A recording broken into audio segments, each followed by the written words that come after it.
Okay, so this is the house, or I guess like the little apartment that I'm staying at while I'm in Antibes. That's our front door. Down at the bottom of the stairs and to the left is the kids and the parents' room. So I walk up these stairs. So on the second floor, this is like the kitchen dining room area. A little messy right now. And then go up another flight of stairs to my room, which is on the third floor. So up.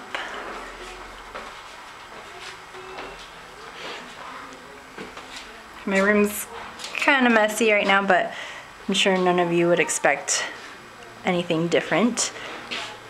That's my bathroom. Tiny. Up through there is where the washing machine is and all that stuff. My closet, and then I have like a little balcony. I'm on the third floor. That's my view.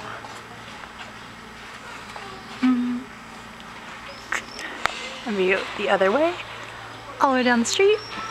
People walking. So I'm staying in this in the old part of Antibes, so all the streets are super small and really cute and super Frenchy. Yeah, that's that.